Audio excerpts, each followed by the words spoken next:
Bonsoir à tous, ravi de vous retrouver pour ce journal de 22 heures dont voici les titres.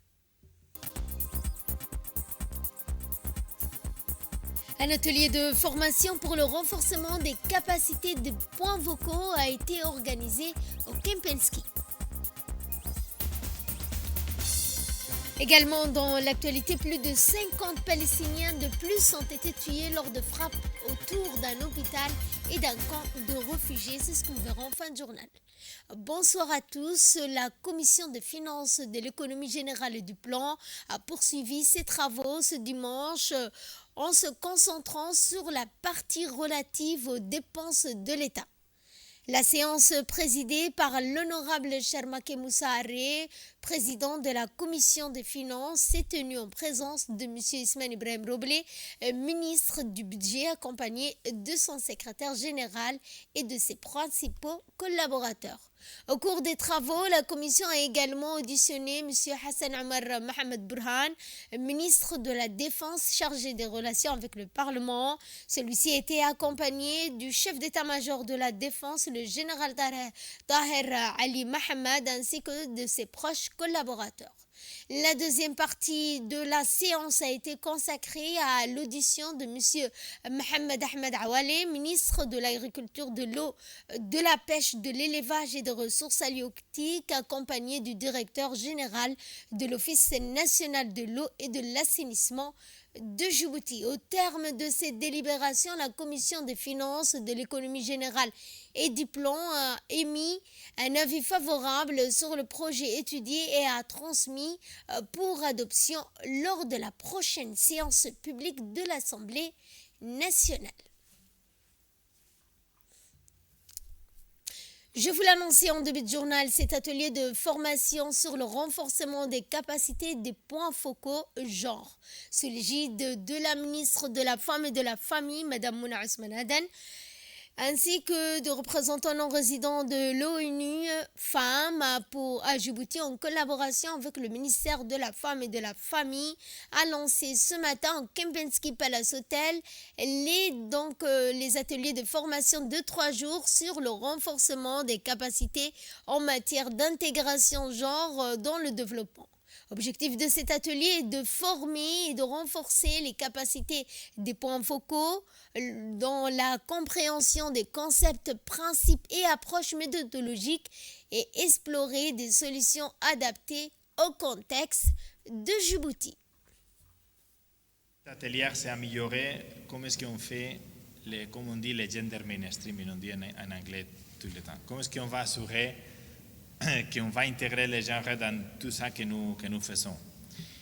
Il y a un risque aussi avec nous, avec les Nations Unies et dans toutes les politiques en général. Il y a beaucoup de temps qu'on dit tous qu'on nous sommes en train d'intégrer les genres. On fait le dessin de notre programme et au fin, on met l'avant un paragraphe qui dit aussi on va prioriser les femmes, bla bla bla, et comme ça on dit déjà tic the box qu'on a intégré les genres. Et c'est beaucoup plus que ça. Promouvoir les droits des femmes dans toutes les activités que nous faisons, à faire attention avec quels sont les besoins des femmes différents peut-être des besoins des hommes. C'est toujours un exercice plus compliqué que simplement ajouter la phrase au fin du document à dire et on va prioriser les femmes et les enfants et tout ça. Donc, je vous anime vraiment à faire attention. Je crois que Djibouti c'est un bon exemple dans les pays du compte de l'Afrique, dans l'Irak arabe, de la présence des femmes et des droits des femmes. Mais il ne faut pas dormir. Comme dit toujours, on n'a pas arrivé encore à la parité et encore on a beaucoup d'avances qu'on doit faire.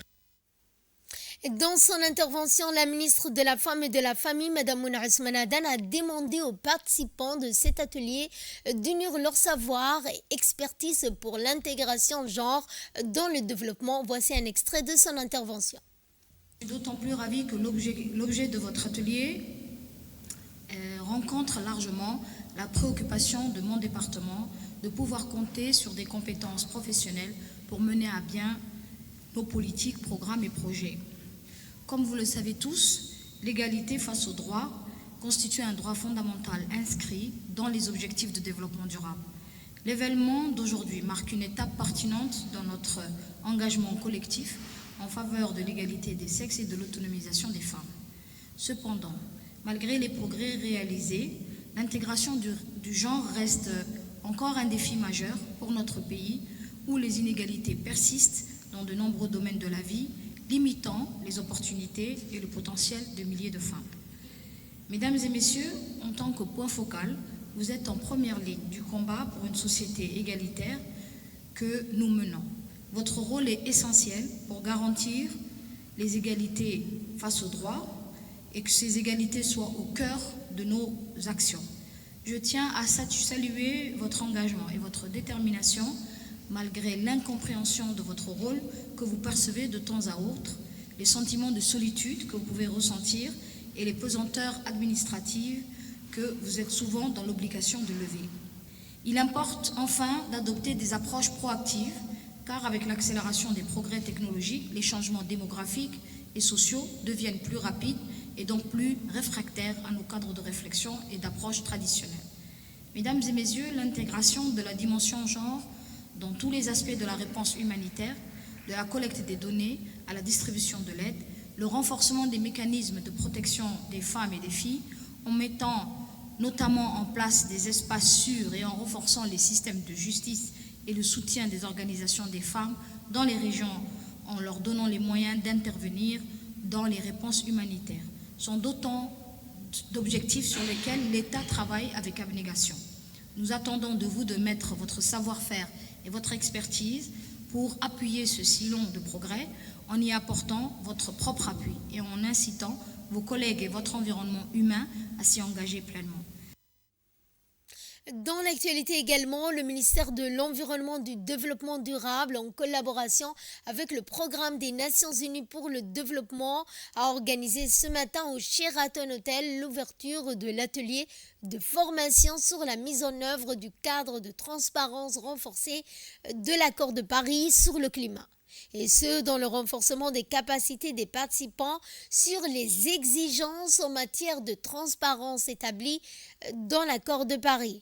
Dans la foulée, la cérémonie d'ouverture, Monsieur Idriss Ismail Nour, directeur de l'environnement, a présenté les objectifs de cet important atelier visant à renforcer les capacités techniques du comité directeur national sur les changements climatiques. Ce rapport vise à répondre aux exigences du cadre de transparence renforcée de l'accord de Paris et fournit les informations sur l'inventaire national, les progrès accomplis dans la mise en œuvre de la réalisation des CDN, les impacts du changement climatique et leur adoption.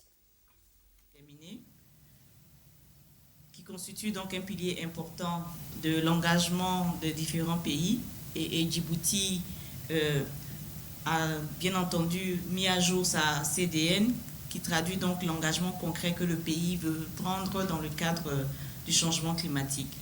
Donc cet atelier qui vise donc au renforcement de nos capacités d'adaptation et de résilience est un atelier important puisque nous savons tous que l'accord que tous les pays et l'engagement que tous les pays ont adopté en 2015 incarne donc un espoir et une détermination de l'ensemble des pays à agir de façon plus ambitieuse à la menace globale de notre époque qui est le changement climatique. Pour Djibouti, nous savons, nous sommes un pays très vulnérable au changement climatique, mais également on fait face à des écosystèmes très fragiles. Et malgré cette situation, nous avons une ambition en tant que pays, une ambition, celle de renforcer la résilience des populations qui subit au quotidien donc les impacts du réchauffement climatique, notamment des sécheresses, des inondations, des vagues de chaleur qui sont de plus en plus longues. En prenant la parole à cet événement, le secrétaire général de l'Environnement et du Développement durable, M. Dina Abdallah, a indiqué que l'objectif de cet atelier est de renforcer les capacités en matière des experts en matière de changement climatique et de la mise en œuvre du cadre de transparence renforcée de l'accord de Paris. Je vous propose de suivre un extrait de son intervention. De rappeler que la stratégie de Djibouti, que la République de Djibouti a ratifié l'accord de Paris sur le climat Et cet accord nous fait l'obligation de présenter la contribution déterminée au niveau national et le rapport biannuel de transparence, ainsi que la stratégie à long terme de développement à faible émission de gaz à effet de serre. L'accord de Paris a marqué un tournant dans le domaine du changement climatique en introduisant le cadre de transparence renforcé au titre de l'article 13 visant à instaurer une confiance mutuelle et une coopération solide entre les pays ainsi qu'à promouvoir une mise en œuvre efficace de l'accord de Paris. La transparence climatique constitue l'épine dorsale de l'accord de Paris et elle est essentielle pour atteindre une action climatique et une solution efficace, en particulier la mise en œuvre efficace des contributions déterminées nationales et le renforcement au fil du temps afin d'atteindre les objectifs de l'accord de Paris. La transparence permet d'assurer la responsabilité et une conversation mondiale sur le progrès réalisé par les pays et sur la manière dont les actions génèrent des impacts. Lorsque toutes les pièces sont rassemblées, la transparence permet également à la communauté mondiale de voir si les efforts produisent les effets prévus. Il me plaît aussi de souligner que l'année 2024 revêt une importance primordiale en termes de rapports climatiques et de préparation des rapports binationaux de transparence. Également dans l'actualité de ce 22h, vendredi, le navire chinois Arche de Paix, cet hôpital flottant dédié aux soins médicaux gratuits pour la population djiboutienne, a reçu un accueil de plus chaleureux qui lui a été rendu par le sous-chef d'état-major de la Défense. Par la suite, le chef d'état-major de la Défense, le général de brigade Tahir Ali Mohamed, a reçu l'amiral du navire à l'hôtel des officiers, Hassan Bassouma Hassan. Cette rencontre a marqué une étape importante dans le renforcement des capacités entre les deux pays, notamment dans le domaine de la coopération humanitaire et médicale.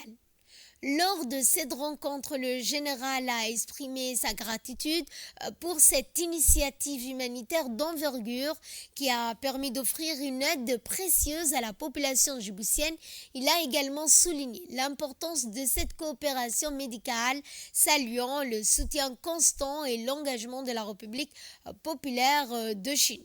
De son côté, l'amiral a exprimé ses remerciements pour l'accueil chaleureux qui lui a été réservé ainsi qu'à son équipage par les autorités djiboutiennes. Il a souligné que ce geste témoigne des relations étroites de la coopération fraternelle entre la Chine et Djibouti, tout en réaffirmant la volonté de la Chine de continuer à soutenir Djibouti dans ses efforts de développement dans le domaine de la santé. Ensuite, une rencontre, le général de brigade Tahir Ali Mohamed a visité le navire hôpital chinois Arche de Paix à Marie à Djibouti.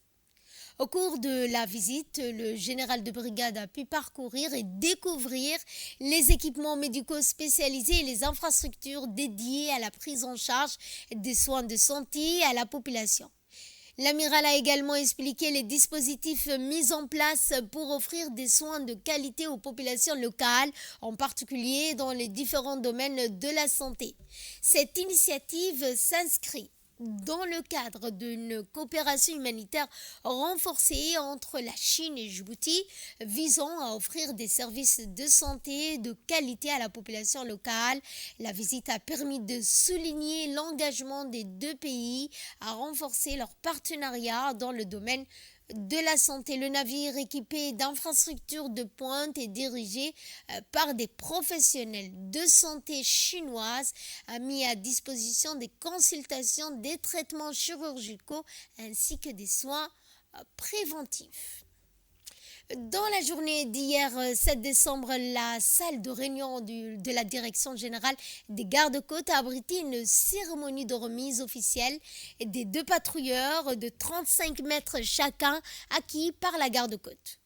La cérémonie s'est déroulée en présence du colonel Waïs Amar Boghoré, commandant de la garde-côte, de monsieur Hashimoto, représentant des chantiers navals qui ont construit les deux patrouilleurs, ainsi que de monsieur Soeda, consultant du projet pour la société. La cérémonie officielle de remise des 2 patrouilleurs fait suite à la livraison de ces derniers le 1er de ce mois et à la réalisation des tests en mer pour vérifier l'état général des patrouilleurs. Ces 2 patrouilleurs vont renforcer de manière significative la portée des missions de sécurité et de sûreté maritime de la garde-côte, tant au niveau national qu'au régional. Doté des dernières technologies de navigation et adapté aux conditions maritimes locales. Rappelons que cette cérémonie, comme vous l'avez vu, s'est déroulée par une séance d'échange de cadeaux entre les différentes parties. C'était jeudi 5 décembre, une importante délégation composée du premier conseiller de l'ambassade du Japon à Djibouti, du chef de mission du PAM, de son staff, des représentants du ministère des Affaires sociales et des Solidarités et celui de la Santé se sont rendus à Dikil afin de procéder au lancement du programme d'assistance alimentaire et nutritionnelle.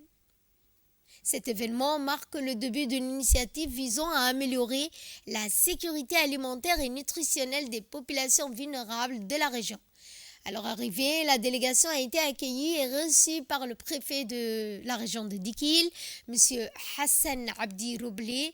Outre la délégation, ont été présents à cette cérémonie les autorités locales, le préfet adjoint, le secrétaire général du conseil régional, ainsi que les sages et les femmes de cette communauté.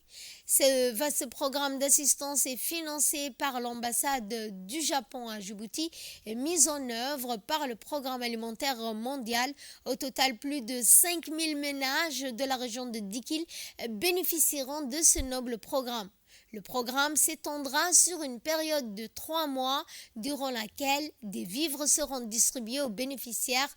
De plus, un suivi nutritionnel va assurer pendant 5 mois pour garantir une amélioration durable de la santé nutritionnelle des populations concernées.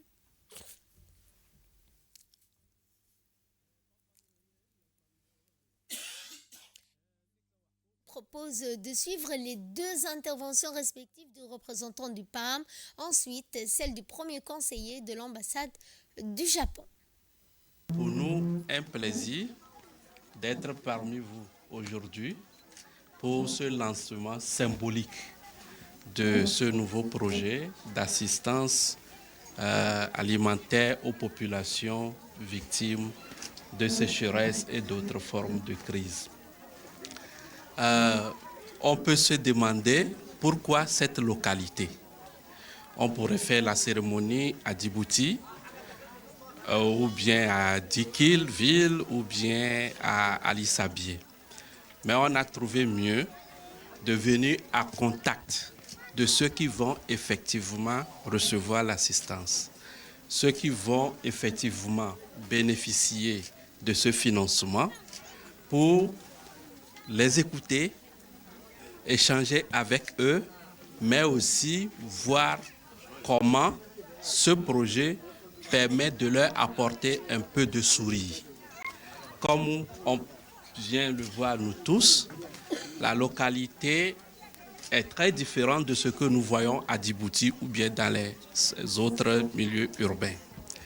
Voici une population donc, qui fait de son mieux, mais compte tenu des défis de changement climatique, ils ont perdu tout leur bétail et aujourd'hui traversent des moments un peu difficiles. En raison des impacts du changement climatique, des conflits et de la flambée des paix, l'insécurité alimentaire s'est aggravée dans l'ensemble de la région de l'Afrique subsaharienne. Face à cette situation, le Japon a décidé en 2023 d'accorder une aide financière d'urgence à travers le PAM destinée à soutenir 15 pays africains dont Djibouti. Nous sommes ravis de voir qu'un soutien d'environ 1,6 million de dollars américains a été attribué dans le cadre de ce financement pour aider les populations les plus vulnérables à Djibouti. Cette aide permettra d'approvisionner une assistance alimentaire à 1600 ménages bénéficiaires, ainsi qu'une assistance nutritionnelle aux 4000 enfants de moins 5 ans et 2000 des femmes enceintes allaitantes souffrant de malnutrition aiguë dans les 5 régions. Et en prenant la parole à cette occasion, le représentant du ministère des Affaires sociales et des Solidarités n'a pas manqué de rappeler l'impact significatif de ce programme sur la vie des bénéficiaires et contribuera, a-t-il dit, à renforcer la résilience des populations de la région de Dikil.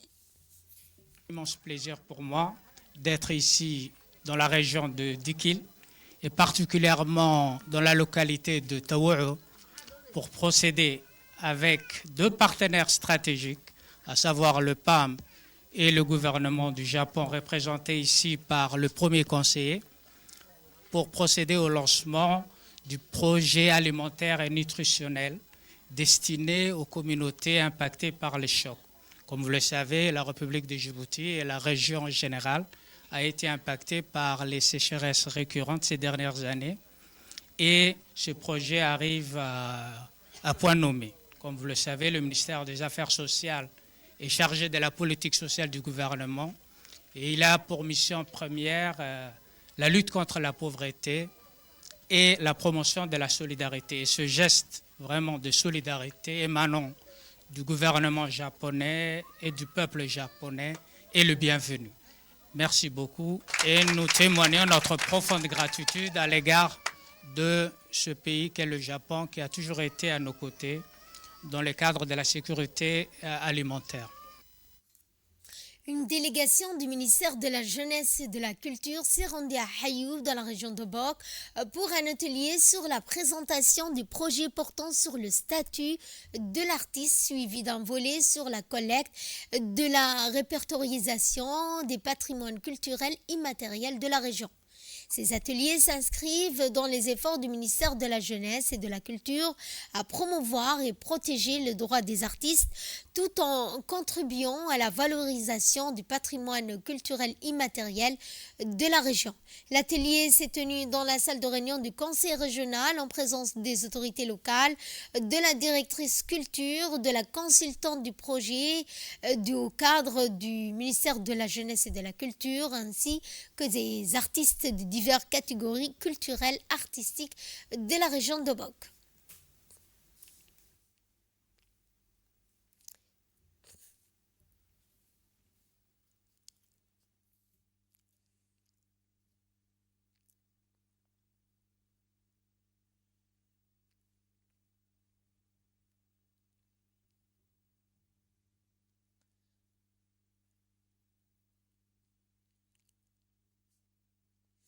Et dans son intervention, le préfet de la région n'a pas manqué de parler du rôle de l'artiste et de ses droits. Je vous propose de suivre un extrait de son intervention. Je suis très heureux aujourd'hui car c'est rare qu'on vienne nous voir, qu'on vienne nous poser ces questions. Qu'est-ce qui nous intéresse? Quelles sont nos préoccupations? Et comment pouvons-nous développer notre région? Il sera question aujourd'hui du développement en général de la République de Djibouti, mais aussi du développement de notre région. C'est ça la question qui nous concerne aujourd'hui. Quelles sont nos préoccupations? Quels sont nos objectifs pour l'avenir dans notre région? Quels sont les obstacles et les contraintes qui sont devant nous? Et surtout, ce qui me rend vraiment heureux, c'est qu'aujourd'hui, donc tout ce que vous allez mettre sur le papier ici va participer à la prise de décision. Et c'est rare qu'on nous fasse participer à la prise de décision. C'est pour ça que je vous remercie le ministère des Finances chargé de l'industrie et son équipe.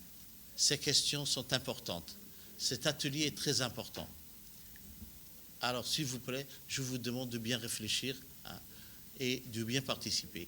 C'est pour ça que j'ai choisi aujourd'hui de rester dans cet atelier et de travailler avec vous, car je suis déjà parti à Djibouti pour participer au premier atelier qui a eu lieu à Kapeski.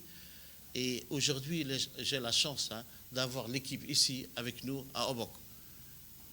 Que ce soit en termes d'éducation, en termes de santé, en termes d'économie, économie verte et économie bleue. Ce sont les choses les plus importantes que nous avons ici à Obok. Et il ne faut pas oublier l'autonomisation des femmes. c'est un secteur très important, c'est un secteur porteur et il faut inclure les femmes. L'équipe du ministère de la promotion de la femme et de la famille est là aujourd'hui avec nous. Je déclare donc l'atelier ouvert. Merci. Dans l'actualité régionale et internationale, la République fédérale d'Éthiopie a subi une coupure de courant massive hier soir vers 18h heure locale. Les autorités ont immédiatement lancé des efforts de rétablissement pour restaurer l'électricité dans tous les pays. L'autorité éthiopienne de l'électricité a indiqué que cette panne était due à une instabilité du système tout en appelant la population à garder son calme pendant que les équipes techniques interviennent pour corriger la situation. Selon des témoins, de nombreux quartiers ont été plongés dans l'obscurité, affectant à la fois les foyers, les entreprises. Les concitoyens face à ces récents incidents espèrent que des mesures durables seront mises en place pour éviter de futures coupures et garantir ainsi un approvisionnement électrique stable. Dans l'actualité internationale, selon la télévision syrienne, le président Bachar al-Assad est tombé après la prise de Damas par les factions armées syriennes. Cette même télévision a annoncé la chute du président Bachar al-Assad qui a quitté le pays. Un message est apparu sur la chaîne officielle indiquant la télévision syrienne a également appelé à éviter des tirs en plein public. L'administration des affaires militaires syriennes a annoncé ce dimanche un couvre-feu à Damas à partir de 16h heure locale jusqu'à 5h du matin. Auparavant, les factions armées syriennes ont déclaré avoir libéré Damas et renversé le président Bachar al-Assad qui durait depuis plus de 24 ans. Le président Assad est tombé ce dimanche matin après avoir perdu le contrôle de la capitale Damas qui est désormais sous le contrôle des factions armées syriennes. À Gaza, cette fois, plus de 50 Palestiniens tués lors de frappes autour d'un hôpital et d'un camp de réfugiés. Samatar Saïd nous en dit plus.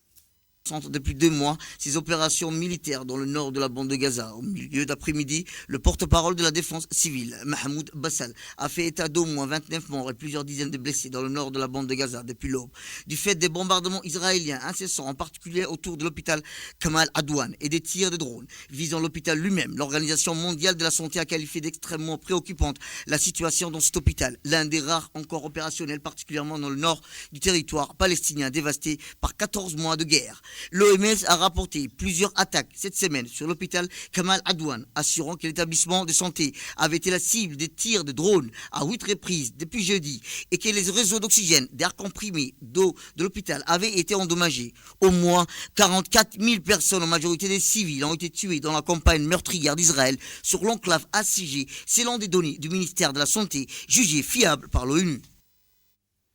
Et c'est ainsi que se referme ce journal. Merci de votre fidélité. Excellente soirée à toutes et à tous.